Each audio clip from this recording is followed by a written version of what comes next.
मधुकर श्रेणी तुम देखी सीता मृगनयनी तुम देखी सीता मृगनयनी जय सिया राम जय सिया राम जय सिया राम जय सिया राम जय सिया राम जय जय सिया राम जय सिया राम जय जय सिया राम। रामचंद्र भगवान खग से पक्षी मृग से जड़ पशु पक्षियों से पूछते जा रहे हैं। क्या पूछ रहे हैं? क्या तुमने सीता को देखा है? जैसे ही भगवान भोलेनाथ ने देखा तो क्या करते हैं जानते हो? हाथ जोड़ लेते हैं और प्रणाम करने लगे। क्या कहते हैं? जय सच्चिदानंद घन पावन असि कहीं चलियो मनोजन सावन। जय सच्चिदानंद घन कहकर के भोले बाबा प्रणाम करने लगे। अब हो गया सती मैया को भ्रम। सती मैया विचार करने लगे, अरे ये मनुष्यों को हमारे भोले बाबा क्यों प्रणाम कर रहे हैं? और वो जय सच्चिदानंद सच्चिदानंद कह करके, अरे सच्चिदानंद तो दिखाई ही नहीं दे रहे हैं। सच्चिदानंद होते ना, सत होते तो असत के पीछे नहीं भागते। ज्ञान होता तो उन्हें मालूम होता कि सीता मैया कहाँ है। और आनंद तो दिख ही नहीं रहा है क्योंकि रो रहे हैं ना, सबसे रोते हुए पूछ रहे हैं कमरे कहीं मनोकर से। आनंद तो दिखाई ही नहीं दे रहा है। सती मैया विचार करने लगी, हरे राम राम, जड़ मनुष्यों को हमारे भोले बाबा को प्रणाम कर रहे हैं। बहुत बड़ा शब्द बोल दी सती मैया। तब भोले बाबा समझाने लगे, अरे देवी जी ये भगवान है ना, और साथ ही साथ में सच्चिदानंद इसलिए कह रहा हूं कि सच्चित आनंद स्वरूप ही है। अगर आपको विश्वास नहीं हो रहा है ना तो आप परीक्षा ले लीजिए। सती मैया क्या करती है जानते हो? सीता मैया को रूप धारण कर लेती और रामचंद्र भगवान के पास में जाती है। जैसे ही रामचंद्र भगवान के पास जाते तुरंत रामचंद्र भगवान पहचान गए, कहने लगे, आओ आओ सती मैया, कहाँ जा रहे हो? आज हमारे भूत भावन भोलेनाथ जी नहीं दिखाई पड़ रहे हैं। तुरंत के तुरंत पहचान गए। सती मैया विचार करने लगी, ये सच में सच्चिदानंद स्वरूप है परंतु हमें दिखाई नहीं दे रहे थे। ठीक है, अब पता चल गया सती मैया को सच्चिदानंद स्वरूप ही है। इसी प्रकार से ना आप कई बार लीलाओं को देखेंगे तो भगवान रोते हुए या कभी कभी ना लीला में इतने विरहित होकर के तन्मय हो जाते हैं कि सच्चिद आनंद दिखाई नहीं देता। इसलिए भ्रम मत पालिएगा कि भगवान रो रहे हैं तो सच्चिदानंद कैसे हो सकते हैं। भगवान सच्चिदानंद ही है, मात्र लीला कर रहे हैं। ये हुआ भगवान का स्वरूप लक्षण। भगवान का स्वरूप हमने बताया सच्चिद आनंद। अब दूसरा है तटस्थ लक्षण। भगवान का कार्य क्या है? विश्वोत्पत्त्यादि हेतवे, भगवान विश्व की उत्पत्ति करने वाले, पालन करने वाले तथा संहार करने वाले हैं। भगवान ही इस विश्व को जन्म देते हैं, इस विश्व का पालन करते हैं तथा अंत में अपने में ही समा लेते हैं, संहार कर लेते हैं। और अगर हम भगवान के चरण शरण को ग्रहण कर ले तो तीन तापों का नाश हो जाता है। तीन ताप कौन कौन से हैं? दैहिक दैविक भौतिक ताप, दैहिक दैविक भौतिक ताप, दैहिक दैविक भौतिक ताप।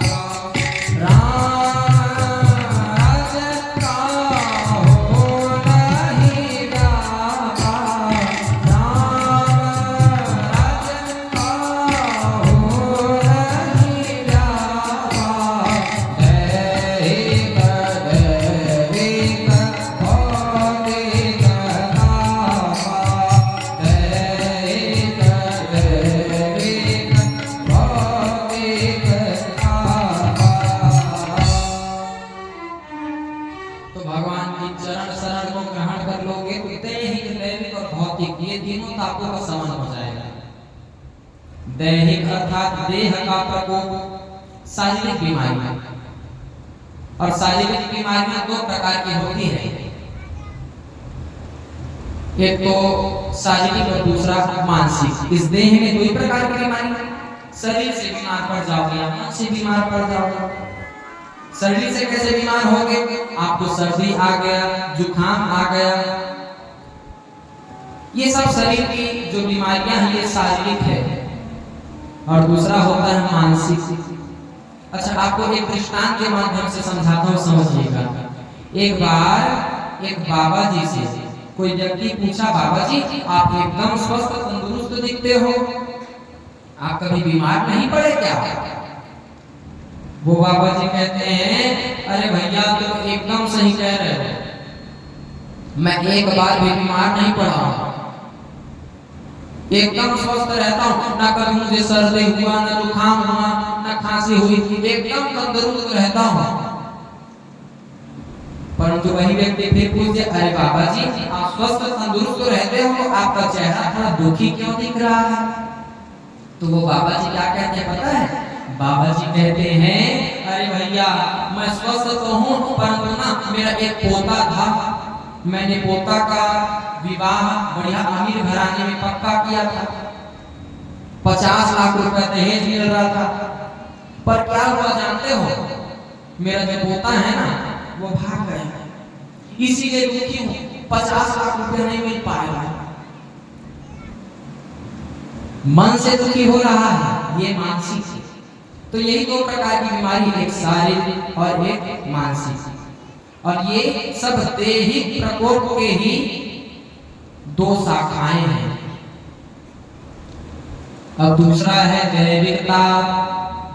दैविक अर्थात ये जो प्रकृति से हमको प्राप्त होता है वो कष्ट होता है। प्रकृति से क्या कष्ट प्राप्त होता है? जैसे आपने बढ़िया धान की फसल लगाई और अचानक सूखा पड़ गया तो पूरा बर्बाद हो जाएगा फसल। अब धान की फसल लगी है, बाढ़ आ गया तो पूरा बह गया फसल। ये दैविक प्रकोप है। या ग्रहों की दशा जो है राहु के, तो ये सब ग्रहों की दशा आपकी ठीक नहीं चल रहा, ये भी इसी के अंतर्गत आता है। और तीसरा है भौतिक। भौतिक अर्थात भूत प्रेत पिशाच द्वारा मिला कष्ट ही भौतिक कष्ट है। अगर आप भगवान के चरण शरण को ग्रहण कर देते हो तो इन तीनों तापों का नाश हो जाता है। तापत्रय विनाशाय श्री कृष्णाय वयं नमः। जिन भगवान की चरण शरण को ग्रहण करते ही तीनों तापों का नाश हो जाता है, ऐसे परम भगवान को हम सादर प्रणाम करते हैं। बोल वृंदावन बिहारी लाल की जय। एक बार कह लीजिएगा प्रेम से राधे राधे। देखिए बीच बीच में ना जय जय श्री राधे राधे और जय श्री राम ऐसे करके करता है, करिएगा। क्यों जानते हैं? कथा होगा ना तो दो बातें आप ध्यान दीजिएगा। एक तो नींदिया रानी बड़ी प्यारी आती है। अरे भले गोली खा लो नींद का तो घर में नींद नहीं आएगा, पर कथा में आधा घंटा बैठ जाओ, नींद कैसे नहीं आएगा मैं देखता हूँ, नींद आना प्रारंभ हो जाता है। और दूसरा, यहाँ पे तो बैठे हो आप लोग कथा सुनने के लिए, पर आपका मन चला गया बाजार। अरे आज शुक्रवार है, आज फलाना गांव के बाजार है, कल शनिवार रही है, परसों रविवार को हरदी बाजार है, ऐसे करके आप मन के मन एती भागत रहते। ये दूरी ना भारी है, एकरे लिए आप मन का ध्यान देना है। बीच बीच में जब मैं करवाऊंगा ना जय सिया राम, तो आप लोग जय सिया राम कह दिया कीजिए। जय सिया राम कहोगे ना तो आपका भी नींद भागेगा। और एक बात ध्यान दीजिएगा, इतना जोर से कहिएगा बगल वाला अगर सो रहा हो ना तो जाग जाए। अगर बगल वाला सो रहा होगा ज्यादा जोर से चिल्लाओ मत, कान के पर्दा फटवा इसलिए जगह ऐसी आप लोग जोर से आवाज लगाइएगा। तो एक बार फिर कहिएगा, देखिए से उम्मीद पूरी आ रहा है। जय जय श्री राम। अब आइए हम अपने मन को नैमिषारण्य की पावन भूमि में लेके चलते हैं, जहां पर श्री सूत जी महाराज के मध्य में सौनक 88,000 ऋषि विराजमान है। और सौनक जी महाराज ने श्री सूत जी महाराज से कुछ प्रश्न किए हैं। अज्ञान ध्वांत विद्वांसा कोटि सूर्य समप्रभा सुताख्यायी कथा सारम मम कर्ण रसायनम। सौनक जी महाराज प्रश्न करते हैं, हे सूत जी महाराज, इस त्रिभुवन जगत के अंधकार को दूर करने में सूर्य भगवान सक्षम है। कौन सक्षम है? सूर्य भगवान। इस संसार में जब रात्रि आती है तो सूर्य भगवान आकर के उस रात्रि को दूर कर देते हैं, उजाला ला देते हैं, है ना? आप लोग स्वयं जानते हैं रात्रि गई तो दिन आता है। उसी प्रकार से रात्रि का जो अंधेरा है ना, वो तुरंत के तुरंत भाग जाता है सूर्य देवता है तो। और अगर सूर्य देव नहीं आए तो अंधेरा ही अंधेरा रहेगा। तो सौनक जी महाराज क्या कह रहे हैं, ध्यान दीजिएगा। सौनक जी कहते हैं ये त्रिभुवन जगत के अंधकार को दूर करने में केवल और केवल सूर्य भगवान सक्षम है, परंतु हमारे हृदय में भी अज्ञान का घोर अंधकार व्याप्त है और अज्ञान के घोर अंधकार को सूर्य भगवान दूर नहीं कर सकते। अगर सूर्य भगवान की किरणें अज्ञान के अंधकार को दूर कर देती तो हम आज कथा नहीं सुन रहे होते, भगवान की लीलाओं को नहीं सुन रहे होते। अर्थात सूर्य भगवान की किरणें हमारी अज्ञान के अंधकारों को दूर नहीं करती है। सौनक जी का यही प्रश्न है कि अज्ञान के अंधकार को हम कैसे दूर करें। साथ ही साथ आप यह बताइए कि वैष्णव लोग भक्ति, ज्ञान और वैराग्य को बढ़ाने के लिए इस संसार में कौन सा कार्य करते हैं? प्रभु कृपा कीजिएगा, यह बताइए। इस संसार में हर कोई प्राणी पापी है, हर कोई प्राणी दुखी भी है और सुख होने के लिए समय बहुत कम है। अब कहोगे महाराज बढ़िया गायत्री मंत्र का ना 1 लाख जाप करवाओ, तो आप लोग क्या कहो महाराज जी ना थोड़ा 11 दिन लग जाए ना, एकरे ले एला रहे देवा आधा पौन घंटा वाला होई दे वाला उपाय बताओ। आप लोग यही कहोगे ना हमारे पास समय नहीं है। उसी प्रकार से कम समय में कल्याण करने का कोई साधन आज सौनक जी महाराज पूछ रहे हैं। सौनक जी को दृष्टांत भी देते हैं। क्या कहते हैं जानते हो? जैसे चिंतामणि है और एक कल्प वृक्ष। कल्प वृक्ष के नीचे में बैठोगे और जिस वस्तु का भी चिंतन करोगे वही वस्तु आपको प्राप्त हो जाएगा। कल्प वृक्ष के नीचे में आप बैठे, तत्पश्चात में कोई भी वस्तु का चिंतन करो, हर वस्तु का चिंतन करो। जैसे आप 56 भोग का चिंतन के तुरंत 56 भोग उपस्थित। आप कल्प वृक्ष के नीचे बैठ करके आप मान के चलिए सोना चांदी किसी भी वस्तु का चिंतन करो, प्राप्त हो जाएगा। और चिंतामणि का क्या चमत्कार, चिंतामणि हाथ में लो और विचार करो, हे प्रभु ये चिंतामणि के प्रभाव से होकर है ना बढ़िया फॉर्च्यूनर गाड़ियां तुरंत आ जाएंगे। पर वही ना घर करके कहिया चिंतामणि बोला ना भगवान के साक्षात्कार करा दे, भगवान के दर्शन करा दे। तो ये सामर्थ्य भगवान के जो चिंतामणि है ना तेमनी चिंतामणि है। आप मन के हर इच्छा को पूरा कर सकते हैं, परंतु भगवान के प्राप्ति नहीं करा सकते। भगवान का प्राप्ति चिंतामणि नहीं करा सकते हैं। अगर कोई भी भगवान का प्राप्ति करा सकता है तो एक ही व्यक्ति है, केवल और केवल गुरुदेव भगवान। अगर आपके ऊपर में गुरुदेव भगवान की असीम अनुकंपा है, असीम कृपा है, तब आप इस संसार में हर चीज को प्राप्त कर सकते हो, यहाँ तक कि भगवान तक को। परंतु गुरु का होना आवश्यक है। आजकल तो वही चलता है, एको दूती गुरु हम मन बना लेते महाराज। अरे भैया एको दूती गुरु आप अल्लाह में नहीं कहो 10, 15, 20, 25 जितना मन है जितना बनाओ, लेकिन शिक्षा गुरु ओकर से ज्ञान प्राप्त करेगा। और दीक्षा गुरु ना एक जन होते। हमारे गांव में कहावत है ना, पानी पियो छान के गुरु बनावा जा। तो पानी को छान करके पीना चाहिए। इसी प्रकार से ना गुरु को भी कई बार परख लो, जिसको आप गुरु बनाना चाहते हो तत्पश्चात में क्या बनाओ, गुरु। जब आपका मन संतुष्ट हो जाए, हाँ ये गुरु बनने के काबिल है, तब आप गुरु बना लीजिए। और वही तो आजकल के क्या विडंबना रह गई जानते हो, जिसके पास या तो ज्यादा बड़ा बंगला रहेगा या जिसके पास ज्यादा पैसा रहेगा उसी को सर से गुरु बना लेते हैं।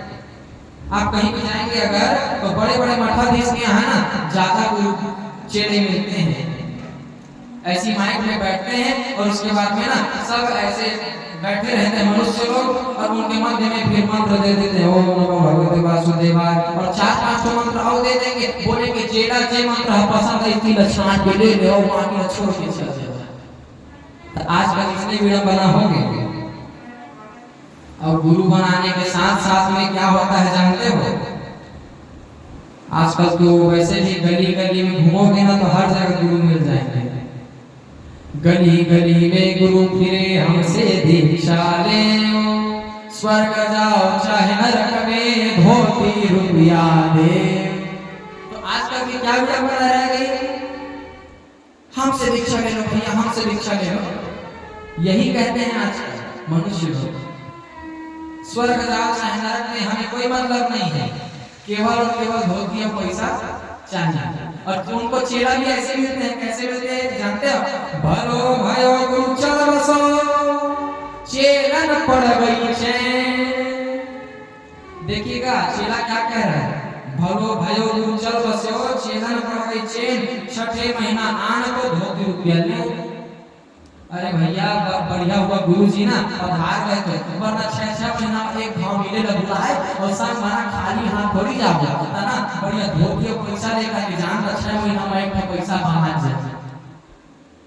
तो आजकल के गुरुओं के और चेलाओं की यही विडंबना है।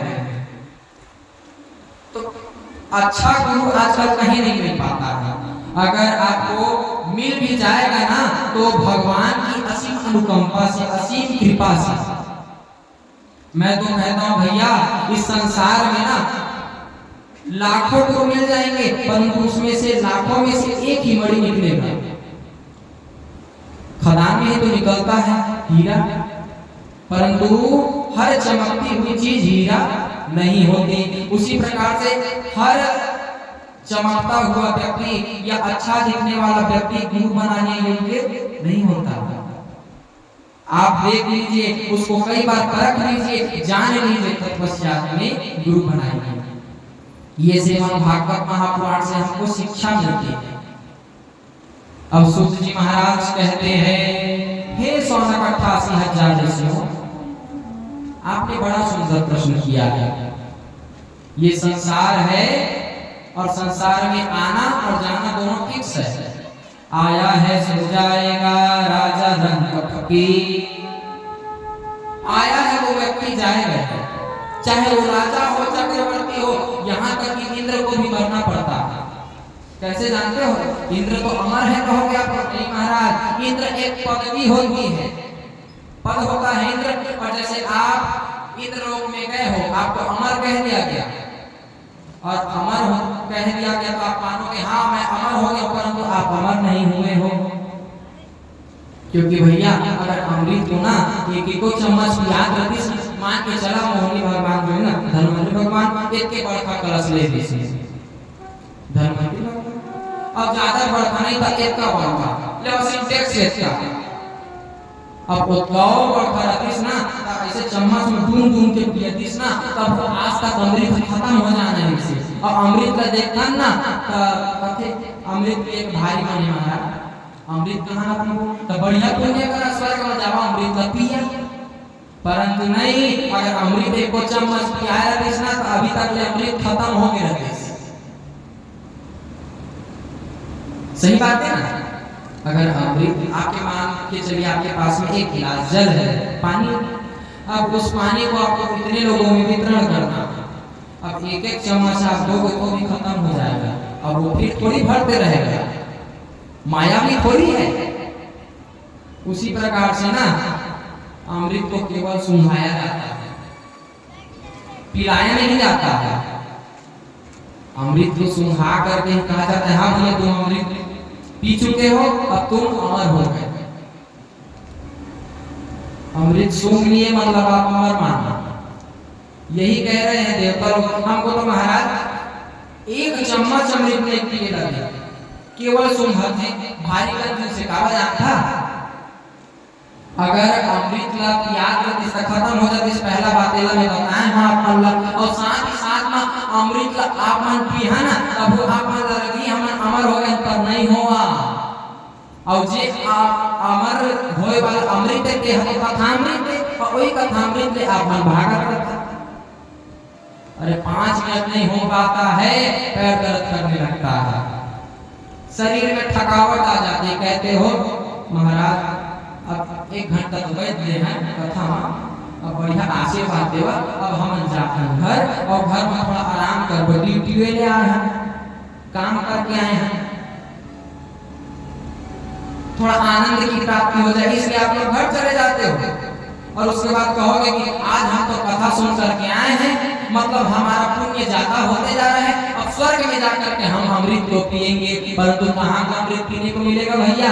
वो स्वर्ग का अमृत और ये कथामृत दोनों में सबसे बड़ा बताया जाता है इस कथामृत, जिसको आप आगे की कथा में सुनेंगे। तो सूत जी महाराज कह रहे हैं ये संसार क्या है? संसर्गी संसार, ये संसार हर पल प्रतिपल खसकता जा रहा है, और यहाँ पर आए हुए मनुष्यों का जाना भी पक्का है। काल व्याघ्रास त्रास निर्णास हेतवे श्रीमद् भागवतम शास्त्र कलौ कीरेण भासितम। इसी काल रूपी व्याल से बचने के लिए, व्याल मतलब होता है सर्प, सांप, तो काल रूपी व्याल से बचने के लिए ही श्री सुखदेव जी महाराज ने परीक्षित को श्रीमद् भागवत महापुराण श्रवण कराया था। अब सौनक जी महाराज पूछते, अच्छा महाराज अगर भागवत कथा हम लोग सुन लेंगे तो क्या हम लोग मरेंगे नहीं? नहीं, भागवत कथा सुनने वालों की भी मृत्यु होती है, भागवत कहने वालों की भी मृत्यु होती है, परंतु मृत्यु जो है ना वो बिगड़ती नहीं है, सुधर जाती है। आपने अगर अधिक पाप या ज्यादा से ज्यादा पाप करते रहते हो, और कथा में अगर 10 मिनट 15 मिनट भी बैठ गए ना, तो वो पाप जो है ना धीरे धीरे करके क्षीण होते जाता है, कम होते जाता है। जब सुखदेव जी महाराज परीक्षित को कथा सुनाने के लिए बैठे थे, गंगाधर सुल्तान पे परीक्षित महाराज को 7 दिन में मरने का श्राप लगा था। सुखदेव जी बैठे कथा सुनाने, उसी वक्त में अमृत का कलश लेकर के देवता आ गए। सुधा कुंभम गृहीत्वैव देवास्तत्र समागमन, सुधा कुंभ लेकर के देवता आ गए, और देवता कहने लगे महाराज हमने सुना है 7 दिन में परीक्षित को मरना है, 7 दिन में परीक्षित का मरना पक्का है, हम अमृत का कलश ले आए हैं, आप ना परीक्षित को पिला दीजिए, परीक्षित अमर हो जाएंगे, फिर मरने का झंझट क्या खत्म। कब तक आप कथा सुनाते रहोगे? सुखदेव जी को लगा कुछ न कुछ तो गड़बड़ है। सुखदेव जी कहने लगे अरे भैया आप लोग आए हो तो मेरे पास में क्यों आए? अमृत को सीधा परीक्षित को ही पिला दो ना।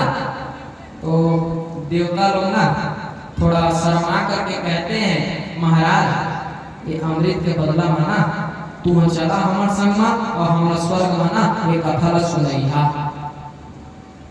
क्या कहे हैं? आप हमारे साथ में चलो और आप हम लोगों को कथा को सुनाना, मतलब अदला बदली करने आए हैं। सुखदेव जी बड़ी जोर से हंसे, उसके बाद कहने लगे वसुधा कथा लोके क्वकाच क्वमणिर्महा ब्रह्मरातो विचारैव तदा देवान् जहासः। ध्यान कीजिएगा सुखदेव जी महाराज क्या कह रहे हैं। सुखदेव जी महाराज कहते हैं तुम देवता लोग बड़े ठगिया।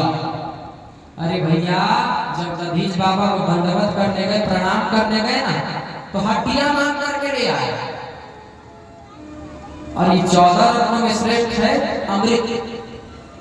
समुद्र मंथन से 14 रत्न निकले थे, उन 14 रत्नों में सर्वश्रेष्ठ जो रत्न निकला वो था अमृत। और तुम ऐसे अमृत को हमें दे रहे हो, मैं समझ गया था कुछ ना कुछ गड़बड़ है। अरे देवताओं, तुम तो कांच का टुकड़ा हमें दे करके बहुमूल्य मणि लेना चाहते हो। डांटने लगे सुखदेव जी महाराज। विचार करते हैं कथा तो हमको सुनाना है परीक्षित को, तो परीक्षित से ही पूछ लिया जाए कि हम स्वर्ग का अमृत पिएंगे कि कथा अमृत। तो परीक्षित महाराज से पूछते हैं, हे परीक्षित महाराज, आप बताइए आप कथामृत पिएंगे कि स्वर्ग का सुधामृत पिएंगे? परीक्षित महाराज कहते हैं पहले इसमें विशेषता बताओ दोनों में। तब सुखदेव जी महाराज विशेषता बताने लगे और विशेषता बताते हुए कहते हैं कि देखो महाराज, ये जो स्वर्ग के अमृत है ना, इला पिए तो पहले पुण्य करिहा, पुण्य करे के बाद मरे लगी, मरिहा तो स्वर्ग में अमृत पिएला मिलही। और एक कथामृत है ना, इला आप मन कहूं में बैठ करके पी सकता है। जैसे आप लोग अभी बैठ करके कथामृत का पान करो, कथामृत को पी रहे हो, उसी प्रकार से ये जो कथामृत है ना, ये इस धरती पर सुलभ है और सुधामृत है वो स्वर्ग पे सुलभ है। सुधामृत पीना है तो पुण्य करते रहो, और कथामृत पीना है ना तो पुण्य करो चाहे ना करो, आकर के कथा मात्र ना 2-3 घंटा बैठो, हो गई नहीं में कल्याण। परीक्षित महाराज कहते हैं महाराज एक विशेषता बताया, पुण्य करे लगी तो सुधामृत पिए मिली, और कुछ कर चाहे धन कर कथा में बैठ जाओ तो कथामृत पिए जाएंगे। अरे एगो दूसरी विशेषता बताना ना, एक बता करके चुप हो गया। तब सुखदेव जी महाराज कहते हैं देखो परीक्षित, अगर आप स्वर्ग का अमृत पियोगे तो दीर्घजीवी बनोगे, और कथामृत बनोगे तो कथामृत का यदि पान करोगे तो दिव्य जीवी बनोगे। दीर्घ जीवी मतलब ज्यादा उम्र का, और दिव्य जीवी मतलब एकदम ठाट बाट से रहने वाले। दिव्यतम तो वही व्यक्ति होता है जिसके पास हर चीज उपलब्ध हो। तो आप ही बताओ दीर्घ जीवी बनना चाहते हो कि दिव्य जीवी? परीक्षित महाराज कान सूझे कहते हैं महाराज ये कथामृत पियावा, हमला ना दिव्य जीवी बनना है, हमला भगवान का प्राप्त करना है। अब डांट करके भगा दिए सुखदेव जी किसको? देवताओं को। कहते तुम देवता लोग बड़े झूठ मूठ बोलने वाले हो, तो लोग चले जाओ, अगर श्रद्धा से आते तो मैं जरूर तुम्हें कथा सुनाता, परंतु तुम क्या करते हो? अरे महाराज हम अन्ना बढ़िया वक्ता खरीद के देखो स्वर्ग में कथा सुनो, ये मरण धर्म मनुष्य के समक्ष में कौन कथा सुनी? ऐसा भावना रख करके आए नहीं। इसीलिए जाओ तुम लोगों को ये जो कथामृत है ये नहीं मिलेगा। अक्सर आप लोग ये बात को कथा में नहीं सुने होंगे। परीक्षित जी महाराज के साथ में देवता लोग आए थे, तो सुखदेव जी कह रहे थे बैठ जाओ महाराज बैठ लो, आप भी कथा सुन लो। यही क्यों नहीं कहे, क्यों डांट करके भगा दी? इसका पीछे भी कारण है, ध्यान दीजिएगा। सुखदेव जी डांट करके इसलिए भगाए क्योंकि कथामृत को आप खरीद नहीं सकते, और खरीदने से इसकी भावना से आए हो तो कथामृत आपके हृदय अंगम नहीं होगी, हृदय के भीतर में नहीं प्रवेश करेगी।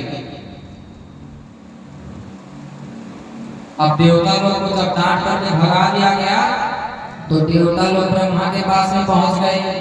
ब्रह्मा जी से कहने लगे, ब्रह्मा जी ये जो ना सुखदेव जी है ना, ये धरती पे मरण धर्मा मनुष्यों को श्रीमद् भागवत महापुराण की कथा को श्रवण पान करा रहे हैं। हम कहे चलो हमारे साथ में स्वर्ग में ना हमको ये कथा को पान कराना, तो हमको डांट करके भगा दिए।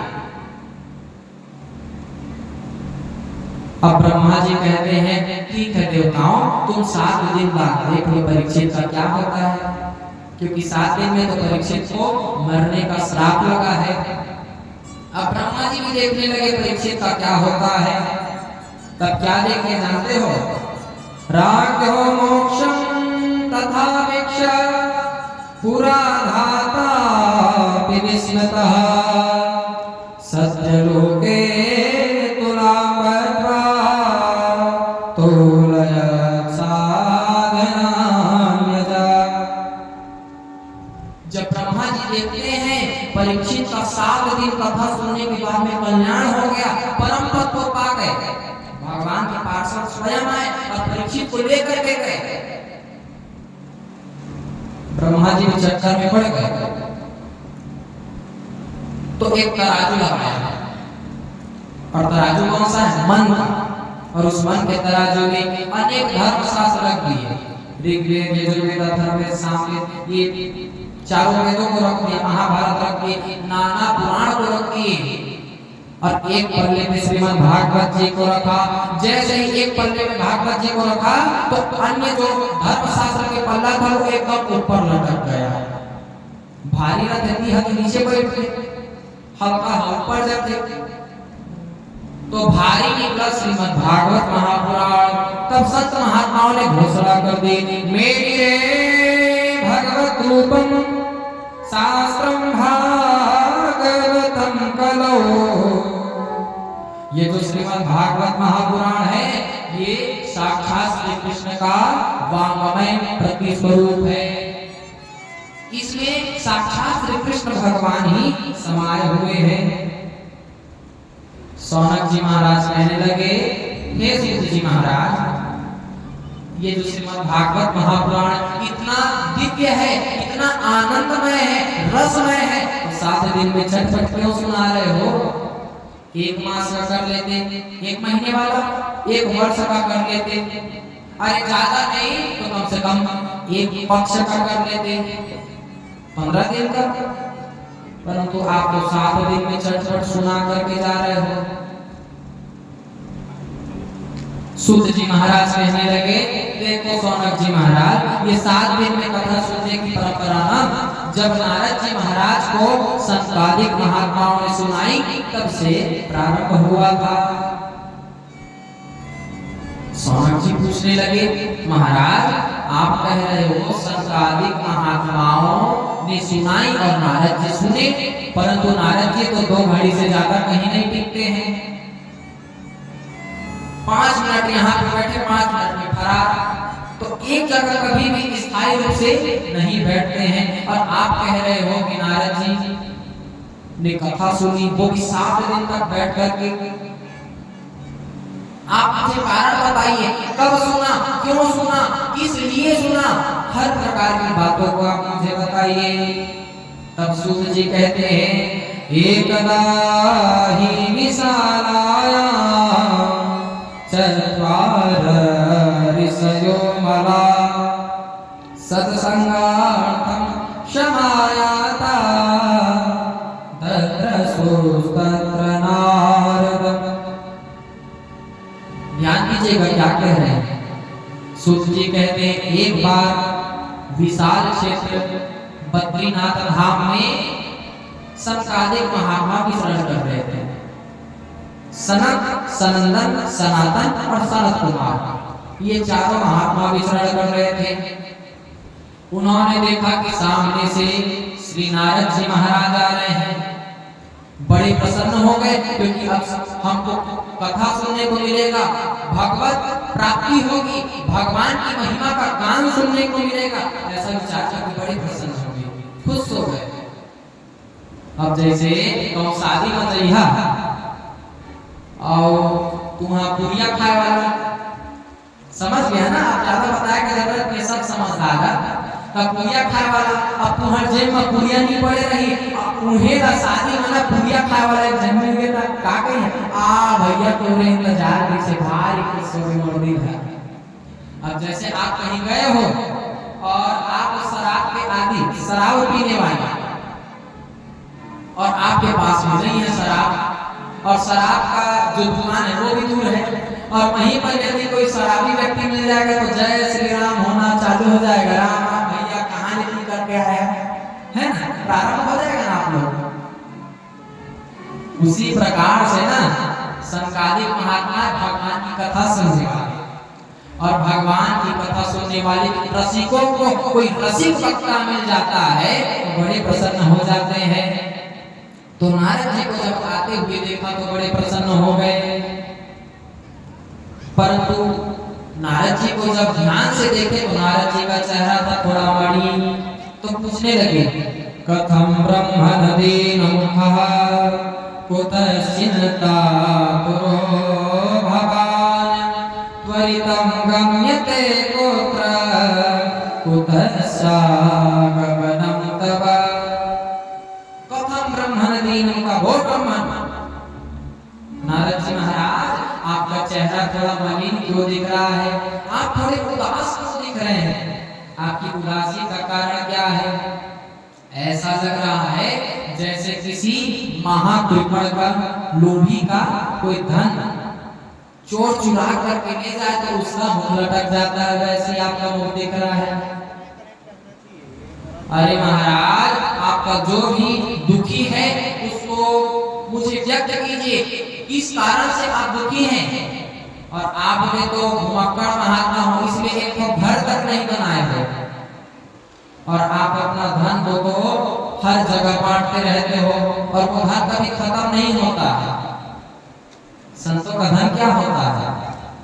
वृंदावन धाम में जाकर के देखिएगा, हमारो धन राधा श्री राधा श्री राधा, हमारो धन राधा श्री राधा, हमारो धन राधा श्री राधा श्री राधा, हमारो धन राधा श्री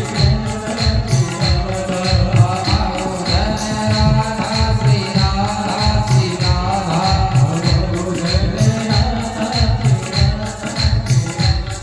मोहन की प्यारी राधा राधा राधा राधा, मोहन की प्यारी राधा राधा राधा, हमारी प्यारी राधा राधा राधा राधा, हमारी प्यारी राधा राधा राधा, तुम्हारी प्यारी राधा राधा राधा राधा,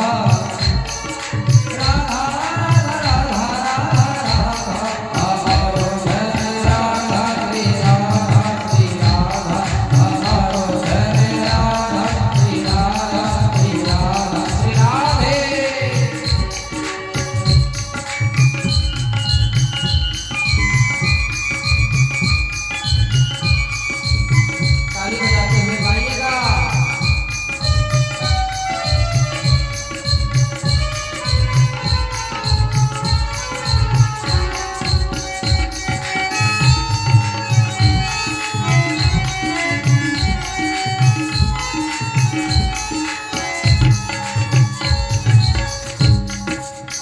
अब देखिएगा, आप लोग विनायक के गाने का कथा सुन रहे हैं इसलिए ना आप लोग अपना भी नाम लीजिएगा।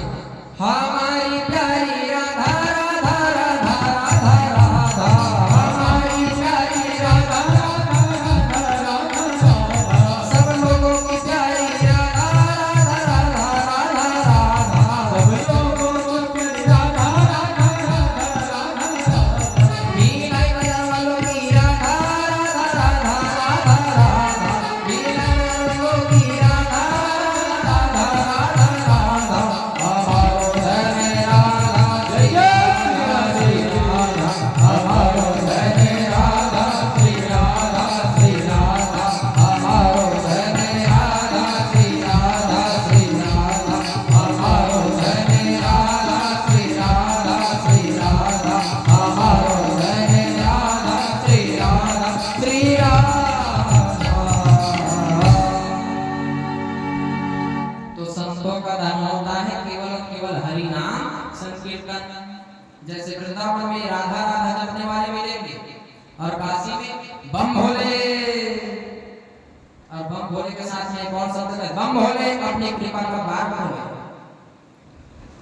तो जैसा देश वैसा भेष, और वहां की बोलियां अलग अलग।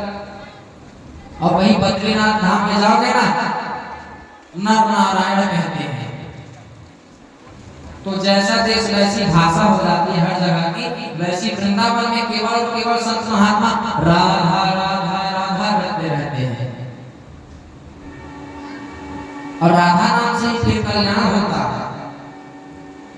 तो मैं निवेदन कर रहा था, संकादिक महात्मा जो है ना, नारद जी के चेहरे को देखते हैं तो पूछते हैं कथम ब्रह्मणदीन मुखा, तुम्हारी चिंता का कारण क्या है? तब नारद जी कहते हैं, हे महात्माओं, आपको तो मैं सादर प्रणाम करता हूँ सर्वप्रथम, क्योंकि आप मेरे बड़े भाई हैं। ब्रह्मा जी के पुत्र हुए संकादिक महात्मा, और संकादिक के बाद में आगे चल कर नारद जी का जन्म हुआ, इसलिए अग्रज कहा, भाई कहा। मैं ना सत्संग प्रेमी हूँ, इसलिए सत्संग की इच्छा से पूरे विश्व में भ्रमण किया, हर जगह भ्रमण किया। कहाँ कहाँ गए नारद जी महाराज? अहम तो पृथ्वी आपो ज्ञात्वा सर्वोत्तमामिति पुष्करं च प्रयागं च काशी गोदावरीं तथा हरिक्षेत्रं कुरुक्षेत्रं श्रीरंगं सेतुबन्धनम् एवमादिषु तीर्थेषु भ्रममाण इतस्ततः। देखिएगा नारद जी क्या कह रहे हैं, अहम तो पृथ्वी आ गया, मैं ना हर जगह गया। सर्वप्रथम तो तीर्थों के गुरु के यहाँ गया। तीर्थों के गुरु है पुष्कर। पुष्कर को तीर्थों का गुरु कहा जाता है। और तीर्थों का राजा कौन है? अभी अभी गए थे नहाने के लिए प्रयागराज, महाकुंभ लगा था, तो गुरु माना गया है पुष्कर को और राजा माना गया है प्रयाग को। तो मैं पुष्कर गया, फिर प्रयाग गया, काशी गया, गोदावरी गया, श्रीरंग गया, सेतुबंध गया, हर जगह मैं भ्रमण किया, परंतु मुझे भगवत रसिक संत नहीं मिल पाए, भगवान की कथा सुनने को प्राप्ति नहीं हुआ। क्यों? क्योंकि वहां पापी लोग निवास करने लगे और संत भी पाखंड हो गए। पाखंड का अर्थ जानते हैं? पापस्य खंडः पाखंडः। पाप का ही एक भाग होता है, जिसे पाखंड कहते हैं। एक और अर्थ होता है पाखंड का, पालन करने योग्य कार्य का जो खंडित करते हैं, वही है पाखंड। जैसे बड़े बड़े महापुराण में, शास्त्रों में कहा जाता है भगवान की कथा सुनो। अब कथा ही नहीं सुनोगे तो पाखंड हुआ ना, पाप का खंड हो रहा है। अरे भैया, कथा सुनोगे तभी जीवन की व्यथा मिटेगी, और जब व्यथा मिटेगी तभी इस संसार से अनुराग छूट पाएगा, और जब अनुराग छूट पाएगा तभी देह की आसक्ति छूटेगी। जब देह की आसक्ति छूटेगी तभी भगवान से जुड़ेगा। कहते भी तो है, मेरा कार्य हरि से जोड़े, गाएंगे नहीं परंतु एक लाइन गा देते हैं, मेरा कार्य हरि से जोड़े ऐसा कोई संत मिले, मेरा कार्य हरि से जोड़े ऐसा कोई संत मिले, मेरे मन के मुरादे खोले ऐसा कोई संत मिले।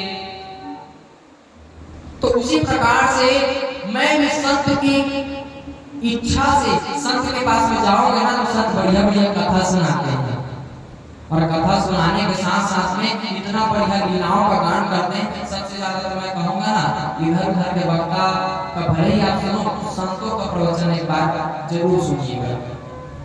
संतों के प्रवचन में अद्भुत गरिमा होती है। संतों का प्रवचन सुनोगे तो 8 सिद्धियां प्राप्त हो जाएगी, अड़िमा गरिमा महिमा प्राप्ति लघिमा प्रकामी सब। यदि संत आपके समक्ष में उपस्थित है या आप संत के चरण शरण को ग्रहण करे हो, तो संत ही आपको भगवान से जोड़ देंगे। जैसे हम दूसरे लाइन में कहा ना, मेरे मन के ताले खोले ऐसा कोई संत मिले।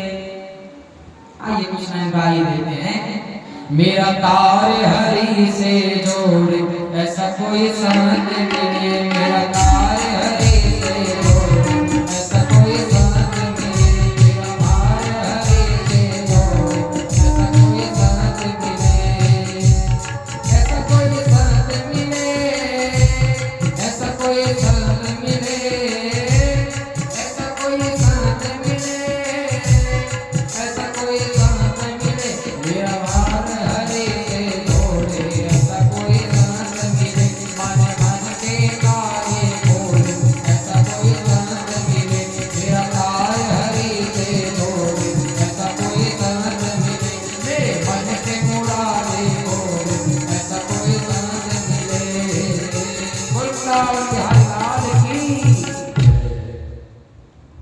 तो संतों का अगर आप चरण शरण को ग्रहण करोगे ना तो भगवान से अवश्य जोड़ देंगे।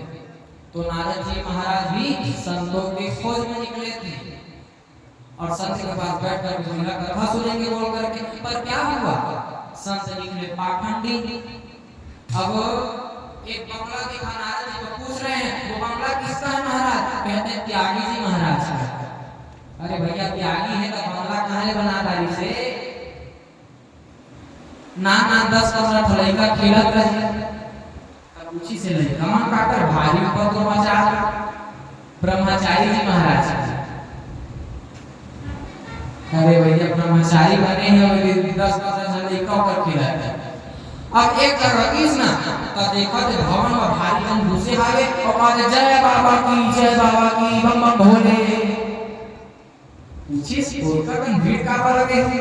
अरे महाराज हम मौनी बाबा आए हाय ना तो मौनी बाबा ले जाते और मौनी बाबा के आश्रम में इतना कन हल्ला गुल्ला।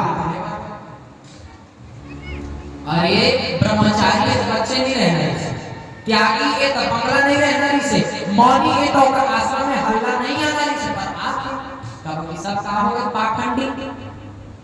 एक बार कह लो ना प्रेम से राधे राधे, कब की कई जन्म लगी दादा। और देख लो राधे के बिना सब है आधे, यहाँ तक कि श्याम तक आधे। तो आप लोग ध्यान दीजिएगा, नींद आ रही है तो बारह लोगों से कोनो नींद आ रही था और जान बुझ के झन करिया। मैं देखा तो ना दही में बैठे बैठे देखा था तो कौन सूता थे और कई जन बोला देख जाते नींद आता थे कई जन। तो हर बार ध्यान दीजिए कि ये पहला दिन में ही मैं चेतावनी दूंगा, दूसरा दिन से तो सीधा कथा ही कथा कहूंगा।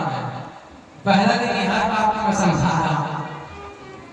बोल वृंदावन बिहारी लाल की जय। तो नारद जी महाराज हर जगह गए परंतु संत पाखंड पारायण निकल गए। सोचे चलो हम चलते हैं गृहस्थों के यहाँ, घर बार बार के यहाँ, वहां जाके हम पूजा करत में रही। तो वहां जाकर क्या देखते हैं, तरुणी प्रभुता के शाल को बुद्धिदायक कन्या विक्रीणो लोभा दंपति नाम चखल कलम। तरुणी प्रभुता के, अरे महाराज घर घर में केतना घर घर में माता बहन के मालूम है। माता पिता की कब तक सेवा होगी?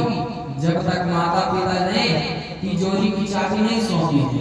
और जहाँ बहुरानी के हाथ में आया चाबी, चलावा चल गया महारानी जी का। कहती है अपने पति जी से, महाराज मैं है तुम्हारे खातिर अपन सखी सहेली अपन जितना घर परिवार के व्यक्ति है अपन कई तक छोड़ के आए हैं। तो कैसे क्या होगी?